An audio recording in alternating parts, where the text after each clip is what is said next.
are tracking a new cold front that's going to head this way into our afternoon. So it's a dry morning, but then rain on the way for the afternoon. We will time all of this out, though, on Futurecast coming up.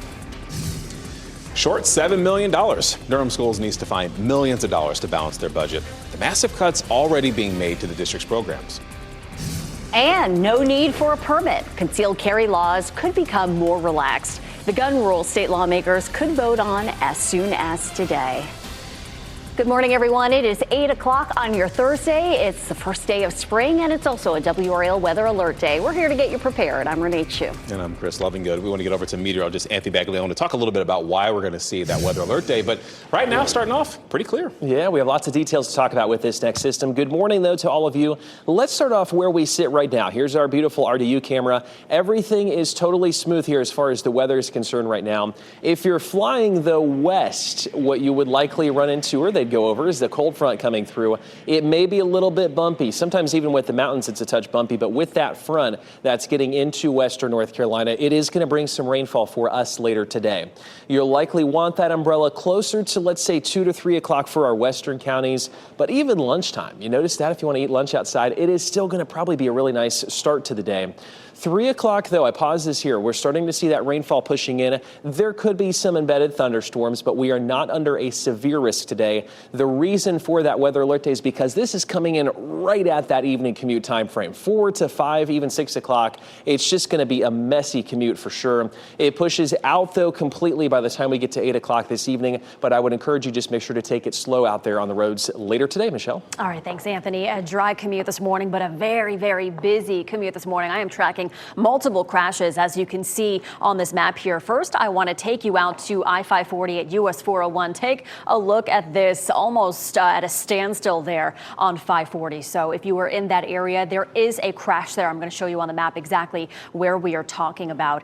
The crash is here. It's Capitol Boulevard near Highwoods Boulevard. You can see a lot of backups there. The red indicating that there are a lot of cars on the road, a lot of delays from that crash. Another crash I'm also following, Capitol Boulevard near Durant Road. That's also causing a lot of backups this morning. So if you were in that area, 2 crashes on Capitol Boulevard. Another crash I'm also following here, Infinity Road westbound. This is causing a couple of delays there. It looks like North Roxborough Street has a little bit of red on it there. So we are going to keep an eye on that and see what comes of that. Another crash I'm following here, Wade Avenue. This one near Faircloth Street. This one, luckily not causing any delays this morning. I do have another picture here, I-540 at Lake Wheeler. No delays there, but it is a very busy morning commute this morning. Always tune us in on the radio, 101.5 HD3. Today, President Donald Trump plans to sign an executive order calling for the Department of Education to be shut down. Trump says the Department of Education is wasteful, and he also says there's a left-leaning ideology being practiced at the department. A Trump administration leader says the executive order will not stop funding for Title I, student loans, and students with disabilities. NBC News obtained a fact sheet about this order, and it says the programs or activities receiving any remaining Department of Education funds will not advance DEI or gender ideology. Fully dismantling the department would require an act of Congress. Today, Durham public school leaders will work to find solutions to the budget deficit. WRAL's Kelsey Coffey looks into the school system's nearly $7 million shortfall. We've been staying on top of this issue for several months now. Today, parents may be able to get some answers as school leaders will meet here at the district headquarters. We reported that there was a $6.9 million budget deficit back in January. That's much less than the original estimate, $34 million. The district saved millions by cutting 15% of each department's budget at the start of the year. But where is this deficit coming from? School leaders say multiple places: unbudgeted staff positions, charter school funding, child nutrition costs, and master's pay for teachers. DPS started a series called Dollars and Decisions. That way parents can be more informed about the budgeting process. School leaders were supposed to review any feedback from that before tonight's meeting that's scheduled for 5:30. Kelsey Coffey, WRAL News in Durham. Crews have been working all night to put out hot spots after a large fire in Franklinton. The fire at Capital Auto Recycling spread quickly, forcing authorities to shut down US 1. That road is back open this morning. The fire started at the car recycling facility and spread into the nearby woods. More than a dozen local fire departments responded. NC Forestry created a fire line to contain the fire. At last check, it's now more than 95% contained. No injuries have been reported. Today, the state Senate could vote on legislation that could make it easier to carry a concealed weapon in North Carolina. Let's go ahead and bring in WRAL's Eric Miller outside the legislative building this morning. And Eric, this would allow most adults to carry without having a permit. Now, Chris, there are two separate bills here. One that's in the state Senate, the other that's in the state House, but they would essentially do the same thing. Right now, if you want to carry a concealed weapon, you have to have a permit. And to get a permit, you have to pay an $80 fee, pass a background check, take 8 hours of classes, and pass a couple of tests. Both of these bills would get rid of all of those requirements. It's a move that has Republicans and Democrats sharply divided. Take a listen to some of the debate we heard yesterday. We also know that an armed citizen has the ability to defend themselves and their families, and that's what this is about. That's what constitutional carry is about. When you remove or loosen those restrictions for those who have firearms or can acquire them, all you have done is make communities less safe. Now, the state Senate could be taking a vote on their version of the bill as soon as today. The state House, the bill has been referred to yet another committee there. We'll be watching to see when that version comes up for a vote. In Raleigh, Eric Miller, WRAL News. And we'll, of course, stay on top of this. Any decisions that come from that meeting, you can look for updates on WRAL News from 4 to 7:30 this evening. Today, Governor Josh Stein and leaders in the General Assembly plan to start working on the next aid package to help communities recovering from Helene. The governor signed a $500 million aid package into law last night. The money will help repair homes and private roads, pay farmers for lost crops, and more, all nearly 6 months after the devastation from Helene. This bill brings the total to more than $1.5 billion set aside by the state for Helene relief. New this morning, a science teacher at Jordan High School is accused of distributing child sexual abuse material online. Court documents show 30-year-old Miguel Tirado is charged with 10 counts of second-degree sexual exploitation of a minor. He'll be in court today because of this. He's accused of distributing the videos online last September. Durham Public Schools confirmed Tirado was hired as a teacher at Jordan High School last year.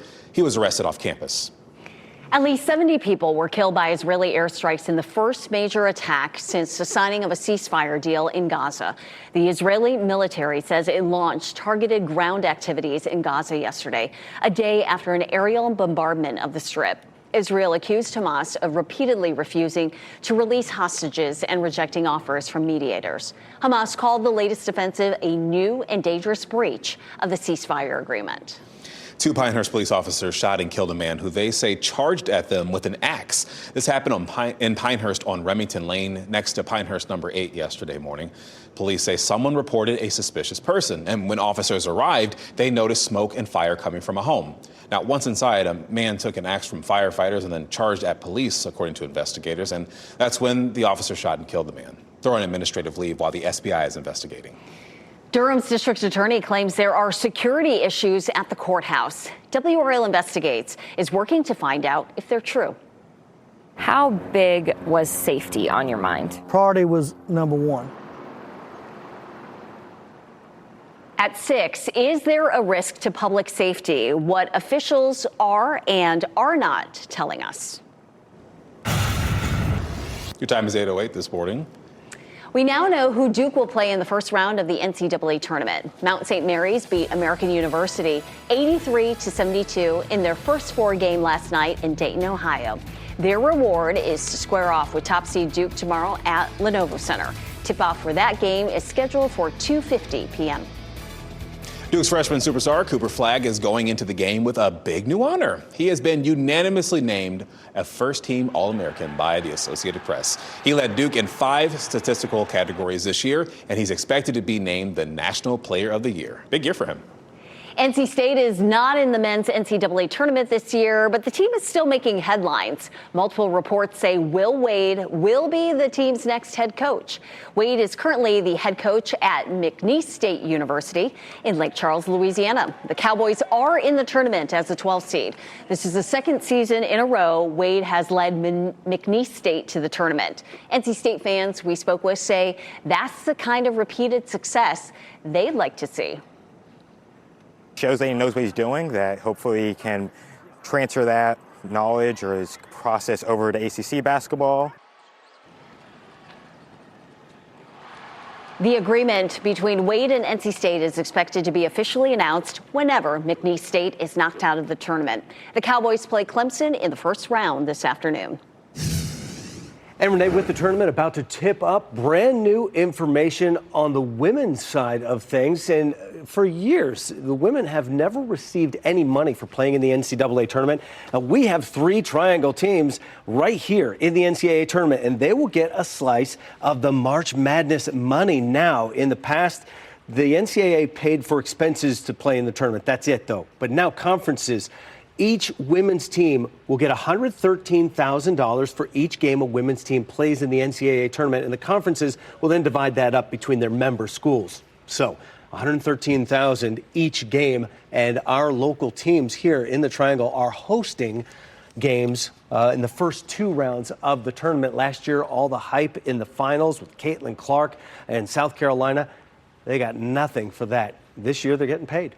Another big development for women's sports. Thanks, Jeff. Housing for teachers. Durham is considering building affordable homes for public employees, where project housing for educators has already been successful in North Carolina.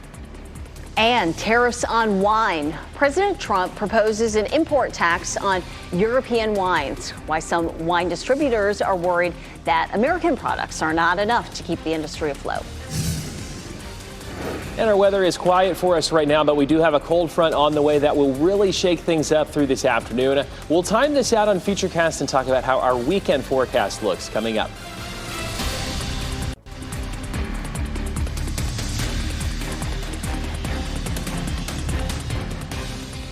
Welcome back. It is 8:14. Give you a live look at North Hills, and just such a pretty start to this first day of spring.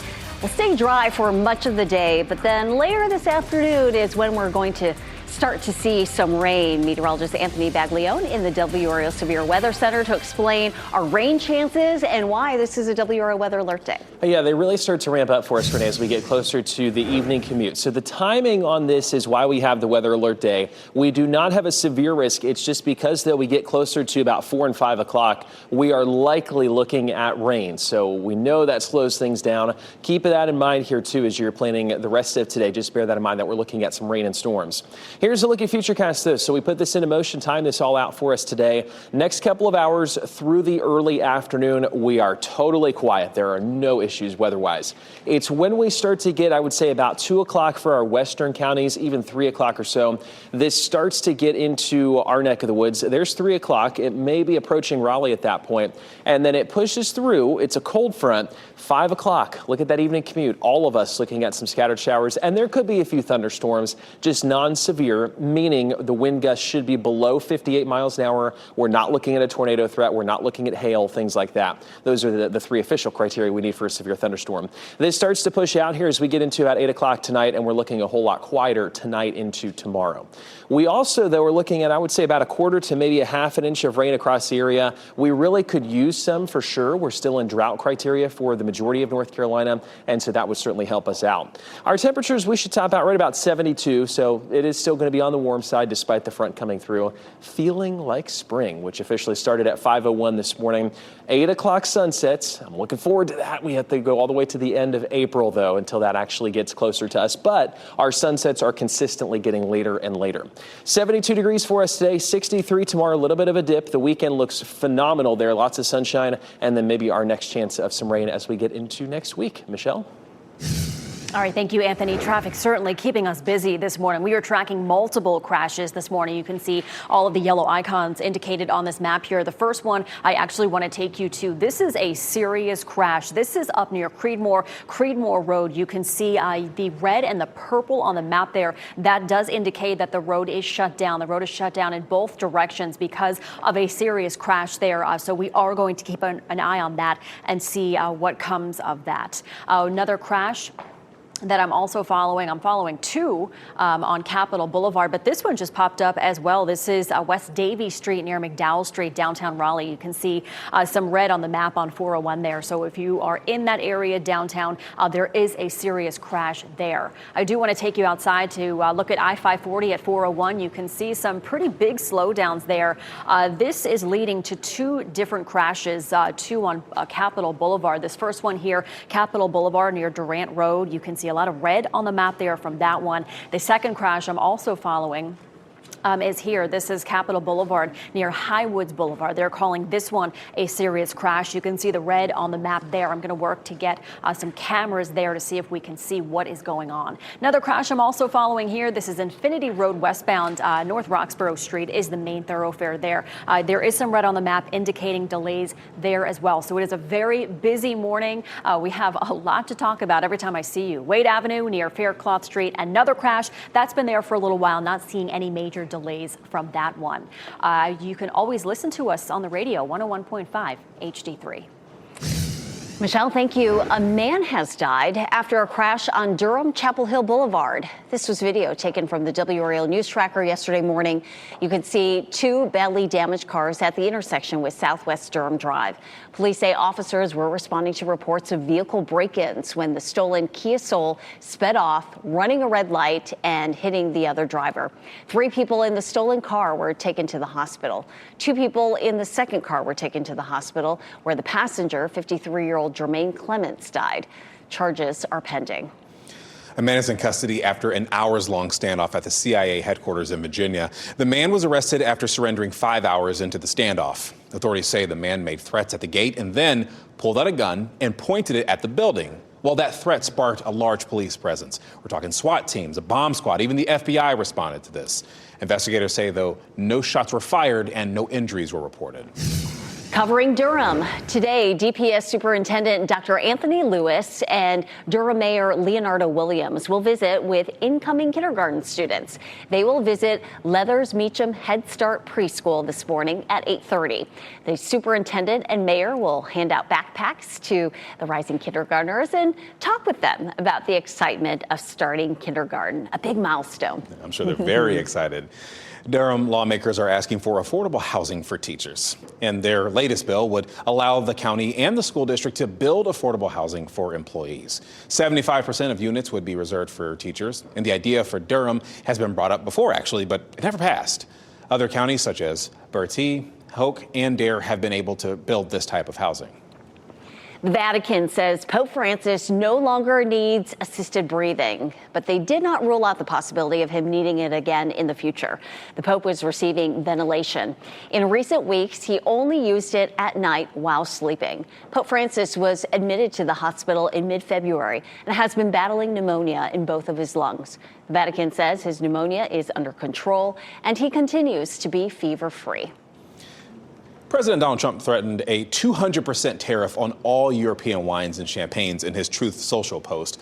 This was in response to a tariff on imported American whiskey in Europe. Chelsea Torres explains why wine producers and distributors are a bit worried.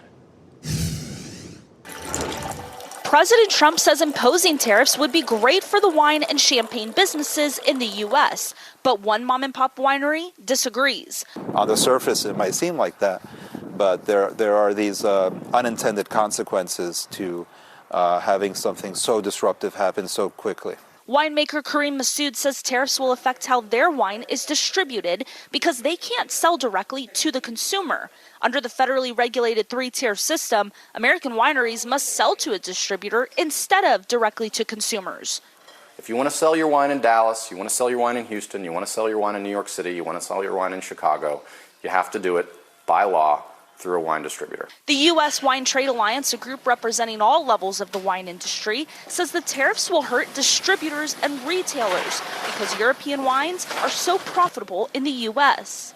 For every dollar that the U.S. spends on, say, a bottle of Bordeaux from France, U.S. businesses, mostly small and medium-sized family-owned businesses, make $4.52. This importer and distributors say 70% of his sales come from Europe. Anyone that has a heavy reliance on EU imports, they won't be able to survive this. We'll have serious impacts here in terms of our staffing and our ability to continue on. And he says the effects of tariffs go further down the line. All the way down to the end consumer who's paying a higher price. Food waste from the Triangle area is helping farmers hundreds of miles away get a fresh start. In western North Carolina, Hurricane Helene flooded farms and stripped away the nutrient-rich topsoil needed to grow food. Now, truckloads of compost made in Goldston, that's in Chatham County, are being hauled out west thanks to the nonprofit Meet My Neighbor Productions. It's the first step toward getting crops back in the ground. People just started coming out of the woodwork to help. So it's a pretty exciting thing to see so many organizations just come together, and especially so many people from 200 miles away. Farmers hope to begin growing greens, root vegetables, and potatoes this spring. More truckloads of soil are on the way to farms later this week.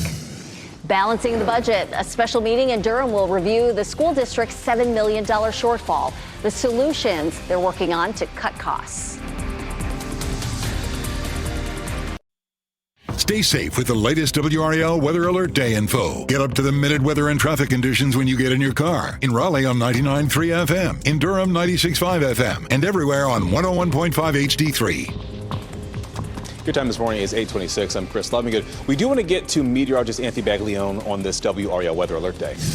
And Chris, we're continuing to track a new cold front coming through this afternoon. Our temperatures are still going to be warm, though, before that front gets here. In the low 70s for us today, right about 72 for high temperature. Those rain chances, though, and we could see a few storms, they start to really go up after about 2 o'clock. Let's say between about 3 to 7 is when the bulk of us will see some scattered storms. Some of them could have some heavier rainfall for sure. We are not looking at, though, a severe threat today, which is good. The Storm Prediction Center just has this under their regular old thunderstorm category. Still dry there as we head closer to lunchtime. Michelle?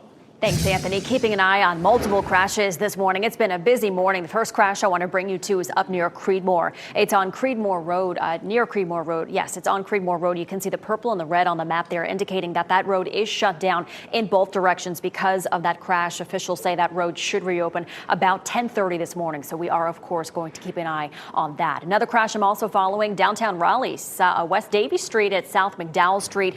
That one causing a couple of delays there on McDowell. So if you are downtown, keep that in mind. Listen to us on the radio, 101.5 HD3. Today, Durham school leaders will meet to discuss solutions to the district's nearly $7 million budget shortfall. The Board of Education will review the different methods that are being considered to reduce spending, and today's meeting gets started at 5:30. Governor Josh Stein signed a $524 million aid package into law, and he's begun working on the next package to help communities recovering from Hurricane Helene. So far, more than $1.5 billion have been set aside by the state to aid Helene relief. Next on Fox 50, the area where Capitol Boulevard may become a toll road. And next on Today, what's new in the hottest toys?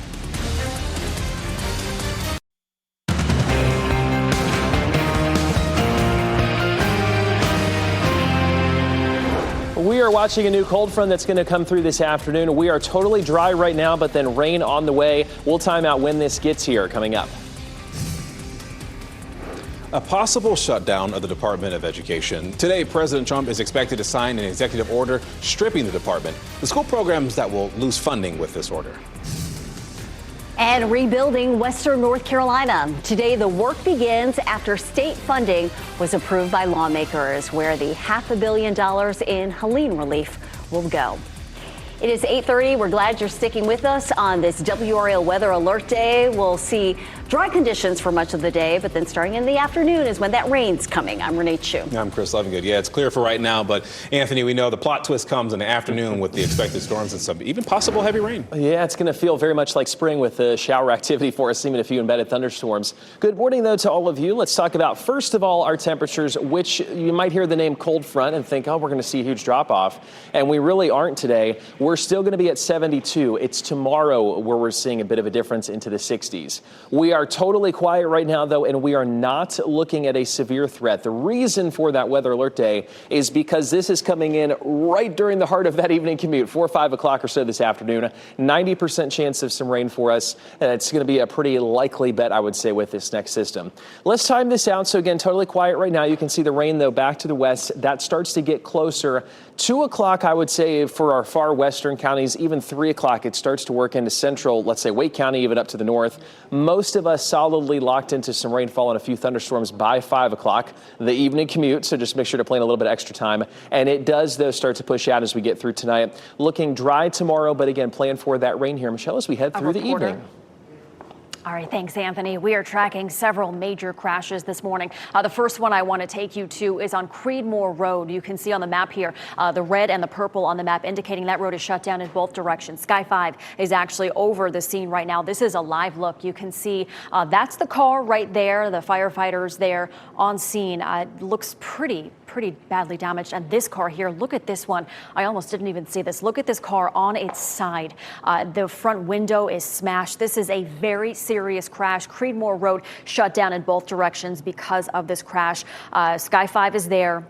We are working to figure out more about this crash, how many people were involved in this, if anybody was hurt. As soon as we learn that information, we will take you back over Creedmoor Road there. Other crashes I am following this morning include Capitol Boulevard. There are 2 crashes on Capitol Boulevard. There's also a crash downtown Raleigh, a serious crash, they're calling this, West Davie Street near McDowell Street. You can see the yellow and the red on McDowell Street indicating there are delays from that one. So keep that in mind if you are downtown. The 2 crashes on Capitol Boulevard I am following. This one here, Capitol Boulevard southbound at Gresham Lake Road. The delays have been easing up there, so that is some good news. The second crash that I'm also following is this one, Capitol Boulevard near Highwoods Boulevard. You can see some red on the map there indicating some delay. So there is a lot going on traffic-wise this morning. Of course, that Creedmoor Road, very serious. Another crash is Blue Ridge Road near Lake Boone Trail. That one not causing any delays this morning, which is some good news. And we'll take you up to Infinity Road westbound. This looks like it's causing quite a few delays in North Roxborough Street. There is some red on the map, so keep that in mind if you are in that area. As always, you can listen to us anywhere in the Triangle, 101.5 HD3. Today, President Donald Trump plans to sign an executive order calling for the Department of Education to be shut down. Trump says the Department of Education is wasteful, and he also says there's a left-leaning ideology being practiced at the department. A Trump administration leader says the executive order will not stop funding for Title I, student loans, and students with disabilities. NBC News obtained a fact sheet of the order, and it says the programs or activities receiving any remaining Department of Education funds will not advance DEI or gender ideology. Fully dismantling the department would require an act of Congress. Today, Durham school leaders will work to find solutions to their budget deficit. And WRAL's Kelsey Coffey looks into the school system's nearly $7 million shortfall as it looks ahead to next year.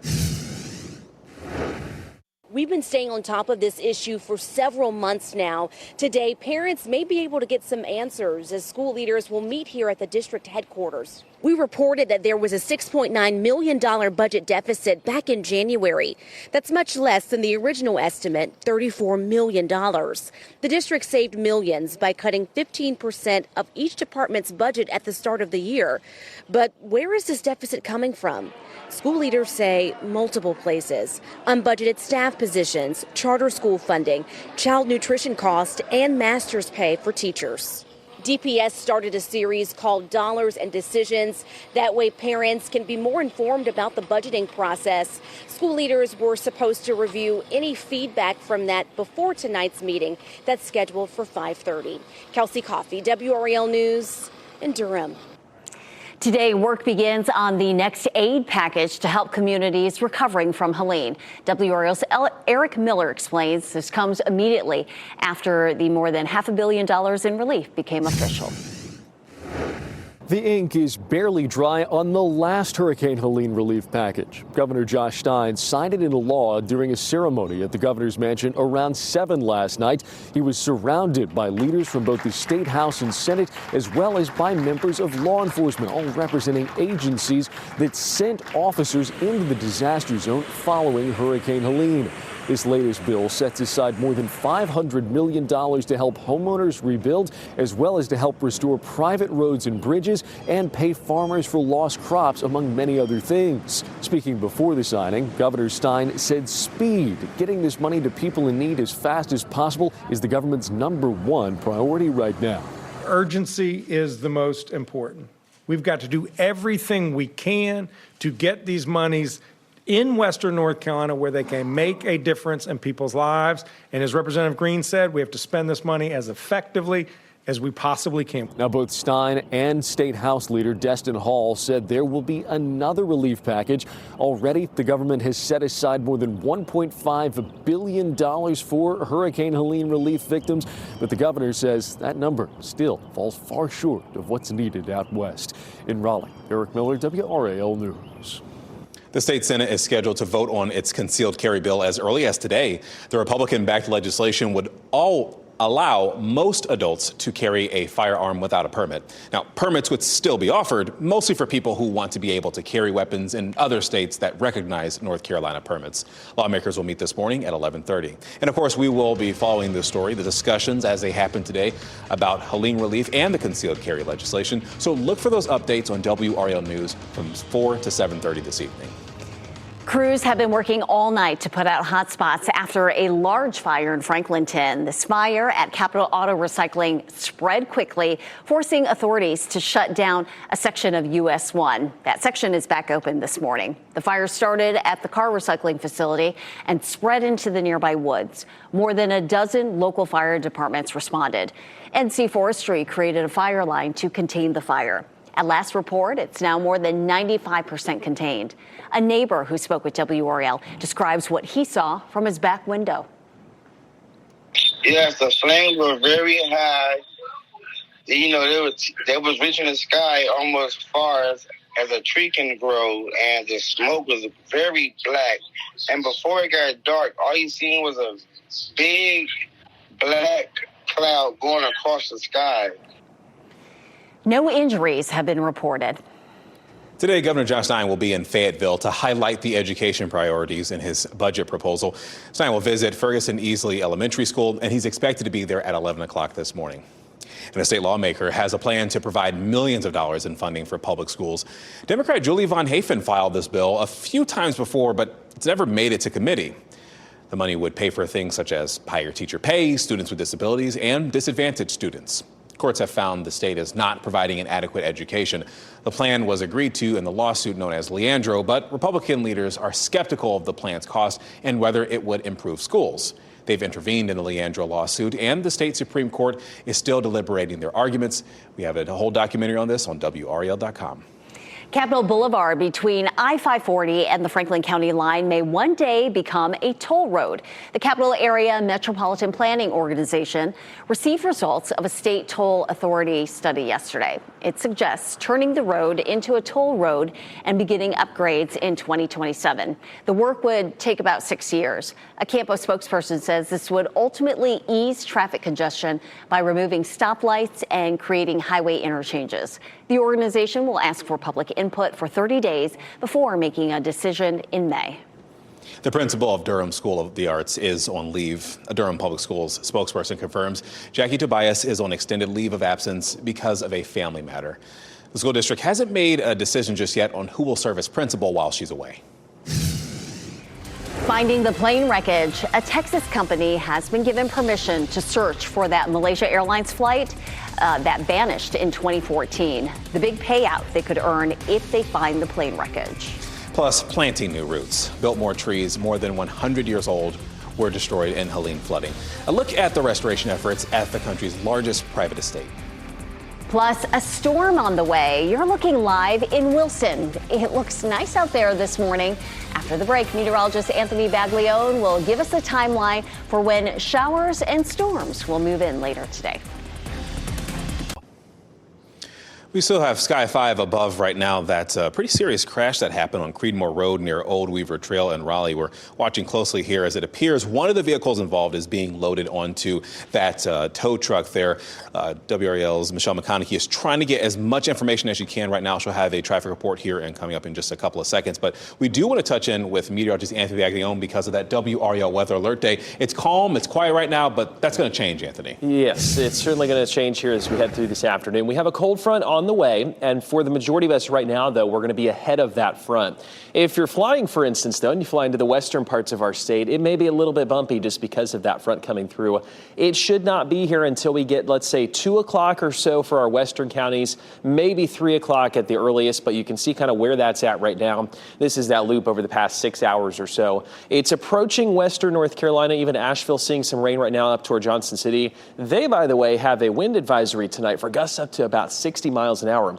We are not going to see that, but it goes to show we have some of that wind energy up in the atmosphere. We get to about lunchtime. It looks like it's going to fizzle out in that frame in this Futurecast model, but watch what happens as it gets closer. It almost re-intensifies just a little bit. We are not looking at severe weather as far as intensity is concerned. This should just be regular old showers, maybe a few light thunderstorms or relatively tame thunderstorms, I should say. 8 o'clock in the evening, though, this is mostly a coastal event by that point. It starts to push out pretty fast, but it is definitely going to come with that evening commute time frame. So just keep that in mind. Make sure to go a little bit slower this afternoon. Our temperatures at the moment, we're under 60 around the Triangle, 50 in Rocky Mount, 51 in South Hill, right about 54 in Roxborough. We should head for a nice high of 72, though, this afternoon, despite that cold front coming through. It's tomorrow where we'll start to feel a little bit different into the 60s. It will feel like spring, though. Our 5:01 spring equinox was earlier this morning. 8 o'clock sunsets, though, arrive on April 30th. So we're going to be heading toward that direction as we head into summer with those later sunsets. It'll feel really nice, so for us today, temperature-wise 72, 63 tomorrow. Our weekend looks really nice. Any plans are perfect. Green light, good to go. Monday, we have that next chance at least of a slight shower or two there Monday afternoon, Michelle. Thanks, Anthony. Getting back out to that serious crash on Creedmoor Road. It now shows up on the map here. It's southbound lanes. It's both directions. That road is closed near Old Weaver Trail and Sandy Plains Road. That is where the road is shut down. Again, Sky 5 is over the scene for us, showing that car, as Chris mentioned earlier, getting loaded onto that tow truck. But look at this truck here. Looks like a Tacoma that is on its side. The windows are all smashed. We are working to get as much information as we can on this crash, how many people were involved in this, if anybody was hurt. We do have a photographer on the ground on the way to the scene. He is actually stuck in the backup, so he is trying to get there, but Creedmoor Road shut down in both directions. Looks like that Kia is being loaded onto the tow truck there. Again, we're going to keep working this story and see how much information we can get for you. But I am tracking a couple of other crashes for you. This morning, it has been a very busy morning. 2 crashes still showing up on Capitol Boulevard. This one, Capitol Boulevard near Gresham Lake Road. Not seeing many delays from that one, so that is some good news. But another crash on Capitol Boulevard, still tracking this one. They're calling this a serious crash near Highwoods Boulevard. The traffic looks like it has eased up with that one as well, so that is some good news this morning. Another crash that I'm also following is a serious crash downtown Davie Street near McDowell Street. You can see some pretty heavy delays there on McDowell Street. So if you are traveling downtown Raleigh, just keep that in mind. McDowell Street, a lot of backups this morning. Another crash, Blue Ridge Road near Lake Boone Trail. That one not causing any delays this morning. Remember, you can listen to us anytime on the radio, 101.5 HD3. I have some breaking news happening right now in the WRAL Live Center. I want to take you to a live look outside a hospital in Troy, Michigan. This is happening right now. Huge police response right here. There's been a shooting inside the hospital. This is Troy, Michigan. This is just north of Detroit, and police have confirmed one person was shot, and they do not have a suspect in custody. This originally came in as an active shooter call to police. That is not the case right now. They believe this is a targeted incident. One person is shot and being treated inside the hospital. They're asking people to avoid that area. This is the word coming out about 30 minutes ago. This is within the last hour that the shooting happened. There's an update coming in about 5 minutes from police there. The hospital says it is working with law enforcement there. They're on lockdown, but I have seen some people leave recently, and a bit of police and ambulance flurry of activity there happening. Any patients, they're telling there, do not come on the site there for any services that you may have had scheduled there. So no suspect in custody, and that is what they're searching for right now, just north of Detroit, Michigan. Like that happening at a place meant to heal people. Goodness. Thank you, Jeff. Wildfires are destroying parts of Arkansas. More than 50 different wildfires are burning across the state. And this led to damage to some homes and the businesses there. Authorities are urging people to take precautions because of high winds and dry conditions. Those conditions only help fires spread. So far, no injuries or deaths have been reported. Crews are battling a wildfire near Houston, Texas. What's being called the Pauline Road fire started yesterday. The Forest Service says the fire has burned 1,300 acres and is only 10% contained. So far, no injuries have been reported and no homes have been damaged. People in the area are being asked to leave. The cause of the wildfire is under investigation. The National Transportation Safety Board released its preliminary report of a deadly plane crash in Alaska. That killed 10 people. The Cessna crashed near Nome, Alaska on February 6th. The flight was found on floating ice. Investigators say the aircraft was more than 1,000 pounds overweight for flights headed into icy conditions. However, the preliminary report does not list a cause of the crash. A final report could take up to a year or even longer to complete. New this morning, Malaysia's government has given final approval for a Texas-based marine robotics company to renew the search for Malaysia Airlines Flight 370. The plane is believed to have crashed in the southern Indian Ocean in 2014 while carrying 239 people. The company, Ocean Infinity, will now be able to search a new location of the seafloor. Ocean Infinity will be paid $70 million only if wreckage is discovered. The CEO of Amtrak is stepping down. Stephen Gardner says that he is doing that so that the corporation can, quote, keep the full faith and confidence of this administration, end quote. Amtrak said in December that ridership topped 2019 pre-COVID-19 levels for the first time since 2024. Congress approved nearly $2.5 billion for Amtrak through September in annual funding this year. But Elon Musk said earlier this month that he thought Amtrak should be privatized. People in Durham can weigh in on new bike lanes being proposed for the downtown area. From 5 until 7 this evening, you can stop by E.K. Poe Elementary to see the designs and share your feedback. The on-street bike lanes are meant to connect downtown Durham with surrounding neighborhoods and greenways. You can also look at the plans online or attend another open house scheduled for tomorrow. The project is expected to begin in the summer of 2026. The chance to rewrite history. 6 months ago, Hurricane Helene ripped through our state, damaging historical places like the Biltmore Estate.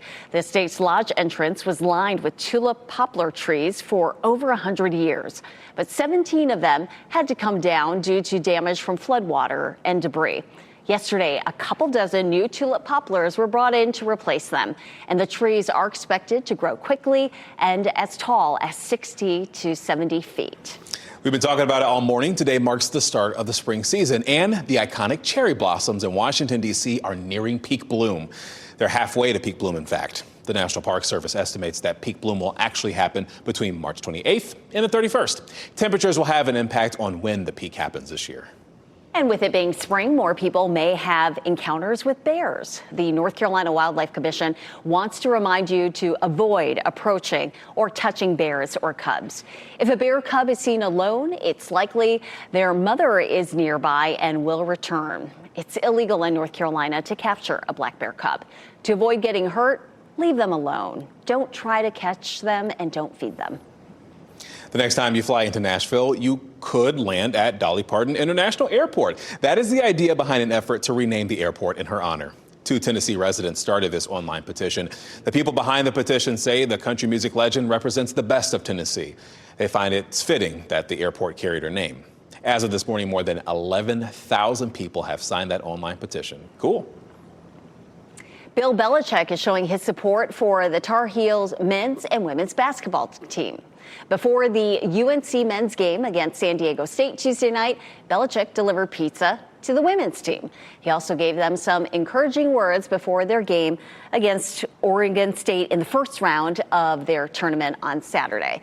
This is becoming a tradition for Belichick. He reportedly delivered pizzas to fraternities for the second time as well. Your time is 8:53 this morning. We do want to give you a look at your winning NC Education lottery numbers.